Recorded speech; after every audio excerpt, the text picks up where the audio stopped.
দিতে হবে না, তাহলে প্রশাসন কিন্তু ব্যবস্থা নিতে বাধ্য হবে। আপনারা শান্তিপূর্ণভাবে বলুন।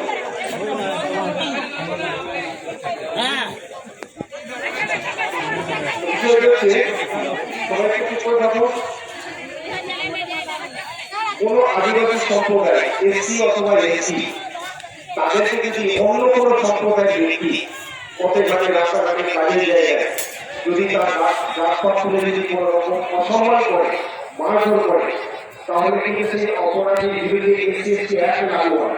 এবং এটা এমন একটা সাংঘাতিক আইন যে অপরাধ করবে তা কিন্তু এই আইনে মামলা হয়ে গেলে ভবিষ্যৎ বন্ধ করে দেয়। ইতিমধ্যে যে ঘটনাটা ঘটেছে পুলিশ খুব সক্রিয়ভাবে আসামিদেরকে গ্রেপ্তার করেছে এবং এসসি অ্যাক্ট লাগু হয়েছে। এসসি অ্যাক্ট সম্পর্কে অনেকেরই ধারণা নেই।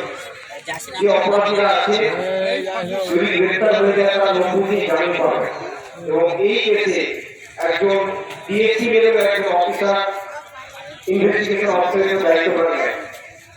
তো আদিবাসীদের উপরে যদি কেউ কোন রকম তুচ্ছ-তাচ্ছিল্য করে, অপমান করে, রাজপথে মারধর করে, কোন রকম স্থিরতাহানি করে, আদিবাসীদের কোন সম্পত্তি যেটাতে বহু বছর ধরে দখলতা আছে অথবা তার নামে রেকর্ড আছে অথবা সেই আদিবাসী সম্পত্তি সরকার তাদেরকে বরাদ্দ করেছে পাট্টার মাধ্যমে, এরকম কোন সম্পত্তি যদি অন্য কোনো ব্যক্তিরা, অন্য কোনো জাতি, অন্য কোনো উচ্চমানের মানুষ যদি জোর করে কিনে নেওয়ার চেষ্টা করে, তাদেরকে উচ্ছেদ করে দেওয়ার চেষ্টা করে বা গোপনে বিক্রি করে দেওয়ার চেষ্টা করে, তাহলে কিন্তু সেই অপরাধীদের বিরুদ্ধে এসএসসি অ্যাক্ট লাগু হয়।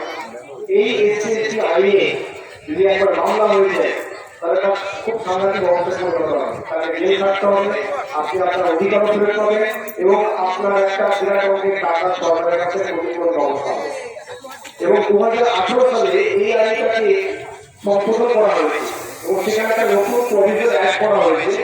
সেটা কি, যদি কোনো আদিবাসী সম্প্রদায় এসসি অথবা এসটি কোন সরকারি দপ্তরে গিয়ে সে যদি তার কোনো অভিযোগ দিতে যায় বা কোনো আবেদন করতে চায় আর পরবর্তী ডিউটি অফিসার যদি আপনার অভিযোগকে অস্বীকার করে, যেটা তার ডিউটি ছিল কাজটা করে দেওয়া, কিন্তু তার ডিউটি থাকা সত্ত্বেও তিনি সেটাকে অস্বীকার করছেন, তাহলে সেই অফিসার, সেটা হতে পারে local panchayat, BDO, SP, DM, থানা প্রশাসন, যে কোনো প্রশাসনিক আধিকারিক, যদি আদিবাসীদের কোনো অভিযোগকে অস্বীকার করে তাহলে সেই সরকারি আধিকারিকের বিরুদ্ধে লাগু হয়।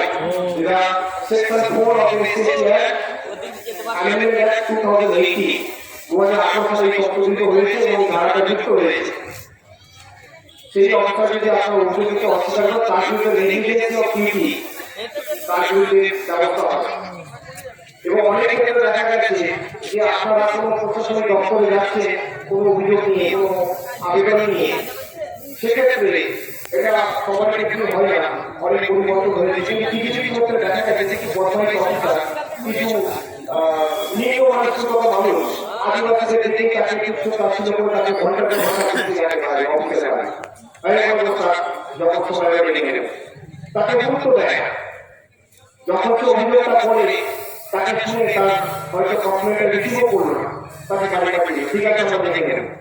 তো এটাও কিন্তু হচ্ছে আপনার অধিকারটা লঙ্ঘন করলো। যে অফিসার করবে সে যে দপ্তরই হোক, সে সিভিল অ্যাডমিনিস্ট্রেশনই হোক বা পুলিশ অ্যাডমিনিস্ট্রেশনই হোক, তাদের বিরুদ্ধেও এই আইনি ব্যবস্থা আছে। এই আইনটা শুধুমাত্র আপনাদেরকে সুরক্ষা দেওয়ার জন্য তৈরি হয়েছে।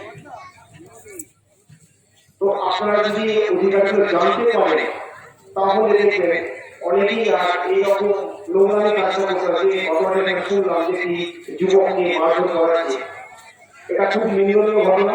প্রশাসন তার ব্যবস্থা নেবে। ইতিমধ্যে দিলীপ হাজরা সহযোগিতায় প্রশাসন স্বতঃস্ফূর্তভাবে এফআইআর করেছে। আসামিকে মূল যে অভিযুক্ত তাকে গ্রেফতার করেছে এবং দ্বিতীয় যে অভিযুক্ত ছিল তাকেও গ্রেফতার করে নিয়েছে। তো এটা আমি প্রশাসনকে ধন্যবাদ জানাবো যে ওনারা খুব সক্রিয়ভাবে কাজটা করেছে এবং আমরা আশা রাখবো যে আগামী দিনে আপনাদের এলাকায় এরকম কোনো অপরাধ ঘটলে আপনারা আইনটা হাতে তুলে নেবেন না, তার জন্য প্রশাসন আছে। আপনারা সেখানে যাবেন, লিখিতভাবে জানাবেন। প্রশাসন যদি অভিযোগ নেওয়ার পরে কোনো ব্যবস্থা না নেয় তখন আপনারা বিক্ষোভ সমাবেশ করতে পারেন, কিন্তু সেটার শর্ত হচ্ছে প্রশাসনের কাছে পারমিশন করে লিখিত হবে এবং সেই সমাবেশ শান্তিপূর্ণ হবে। এটা প্রত্যেকটা মানুষের সাংবিধানিক অধিকার। আরেকটি বিষয় জেনে রাখবেন, যখনই আইন উল্লঙ্ঘন নিয়ে এরকম কোনো অন্যায় অত্যাচার অত্যাচার হবে আর আপনি হয়তো অভিযোগ করতে যাচ্ছেন, সেখানে যদি আপনি আপনার জাতীয় পরিচয়টা উল্লেখ না করেন, তাহলে প্রশাসন কিন্তু এই এসসি অ্যাক্ট লাগু করতে বাধ্য নয়। আবার এটাও আমরা দেখেছি বিভিন্ন জায়গায় কাজ করতে গিয়ে প্রশাসন খুব চালাকির সাথে কেউ দেখা গেল লিখে নিয়ে গেল একটা অভিযোগ,